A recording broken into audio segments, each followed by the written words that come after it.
everyone, and welcome back or welcome to my channel. My name is Sarah and I have a channel here about fashion, sustainability, and travel. So today's episode I wanted to walk you guys through how I started with my low waste, low impact journey and how you can do that as well. Step 1 is to get informed. This is the most essential part of joining any movement or really getting involved in anything. It's just informing yourself on all the information. Not all, that would take years. Some of the information that is out there and really getting to know the topic and feeling that you have a grasp of what the issue is and why you should care about it. Tips for doing this are reading articles, watching documentaries, read some books. If it's possible, you could take a class. Like if you're in college, you could take a class about sustainability.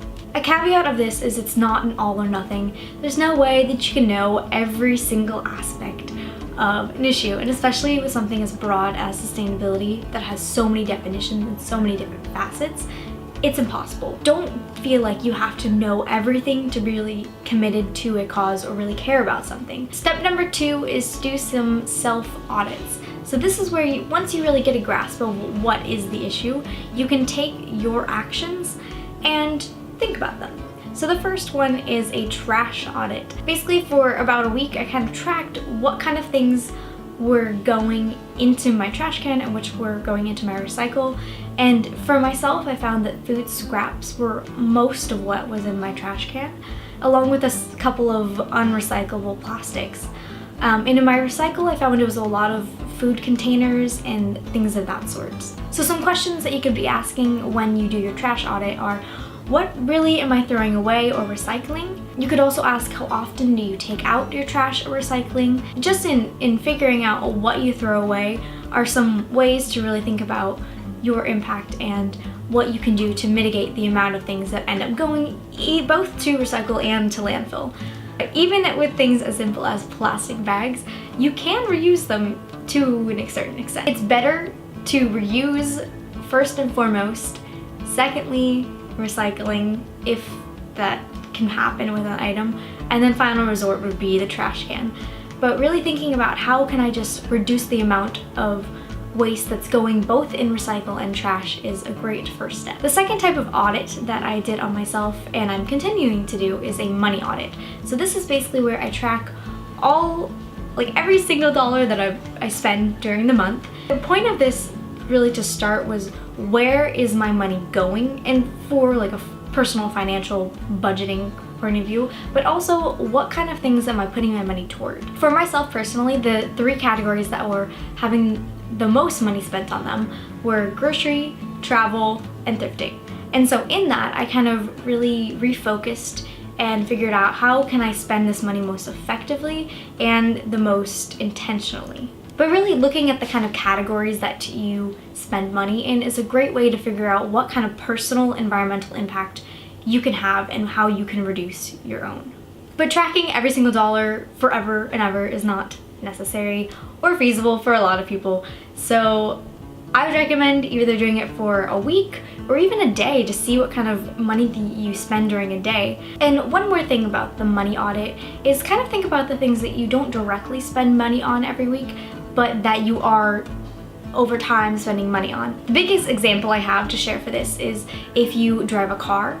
There are so many different hidden costs that go into driving a car, such as the insurance, the gas, the maintenance, if you have to pay for parking. A lot of people see when you drive cars as kind of like a money neutral experience, but in reality, every car trip that you take costs a certain amount, and it's kind of a hidden cost. We don't really know what that number is per trip that you take. So kind of trying to figure that out, even as complicated as it may be, will give you a better sense of how much you're spending driving. The main reason I bring this up is because I actually don't have a car and I use public transport.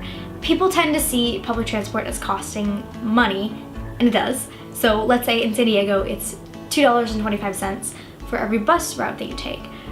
But you're seeing that direct impact. I'm giving you $2.25 every time I take this bus. But when we have a car, we don't know the impact. So being able to compare and see which one is actually more cost effective will give you a sense of how to save money, obviously, and really the true impact of driving. So you've done all the prep. Yes, that was all prep work, steps 1 and 2. But now you can finally get into the actual action. So for step 3, I'd say that this is the personal action step. Maybe it's that you buy a ton of containers and you decide, okay, I'm gonna try to make things or buy in bulk, or maybe it's that you decided you should drive less. This is also where you can post on social media a call to action and say, hey, I'm trying to transition to a more low impact lifestyle. Does anyone have any tips? I think this is something that we all should be doing. Also, you could say, you know, I eat a lot of meat and chicken and all that stuff, so maybe I'm gonna reduce the amount of meat that I eat or cut it out altogether. Yes, please, but I know that's not feasible for everyone. This is the part where you can really fine-tune on what your personal impact looks like and what areas of your life you can make the biggest change. Between steps 3 and 4, there's kind of a little debate, which I will make an entire video on later, but basically, is it important to have this personal action when corporations and governments are the ones who are mostly contributing to climate change and the environmental crisis that we're in? It's a big question. And I think that it's really easy to take sides on it, saying, it's all governments, I can eat meat all I want and it doesn't matter. Or it's really easy to say, governments and companies aren't gonna do anything, so it's just gonna be me and I don't need to deal with them. But I think there's a really good middle ground. You can still be an environmental activist in your personal life and take political action. So this goes into step 4, which is take political action. And I know I'm gonna get some comments, maybe please comment, Sarah, I don't like politics. First, you should, but I understand that political things are not everyone's favorite.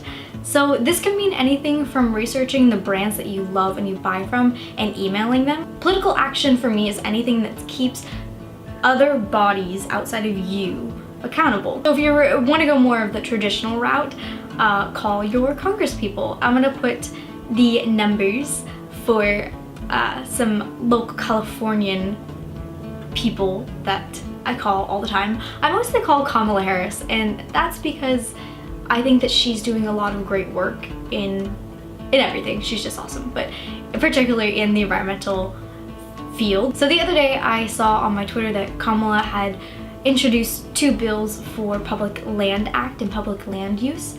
And so I called her and I thanked her for introducing those bills and said that as a constituent in California, I'm very concerned about the environmental crisis and that she's doing great things, but I would like to see more from other people in our government. And obviously she doesn't really have a say in that. Keeping our officials accountable and telling them as your constituents that environmental issues are important to you is so important. Another way that you can exhibit political action, and this is more if you have some free time, which I know that everyone doesn't have, but join a local group. So personally for myself, I've joined the San Diego State Sustainability Commission, and I really am enjoying being a part of that and really interacting with like-minded people and making a change on my campus. Researching what kind of groups are doing activism work and environmental activism in your community is a great way to get started into knowing more about the sustainability conversation where you live. And step number 5, which once you've done all this, once you are a political activist, personal activist, you know your habits and all that stuff, it's just to stay informed. What this looks like for me is just subscribing to a lot of newsletters. Also, some sources for this on YouTube are 2 of my favorite YouTubers, Shelbizleee and Sustainably Vegan. They're great channels to really talk about personal impact and low impact living. That's it for today's video, and I hope that these tips are something that you can implement. If they're too difficult, please let me know in the comments down below. Am I in a bubble and think that people can do things that they can't do? Probably. We're in a kind of dire state, but that doesn't mean that we should give up hope, and I think that really pushing education on issues is just a great way to start. So if you're interested in the things that I'm talking about and want to support me on my kind of quest to spread more information about sustainability and the nuances in the sustainability conversation, go ahead and comment anything you want down below. If you have any questions for me, go ahead and click that subscribe button and click the notification bell to get emails every single time I post. You can also like and share this video to your friends and encourage them to think about their actions as well. Thanks so much for watching, and I will see you guys next Monday.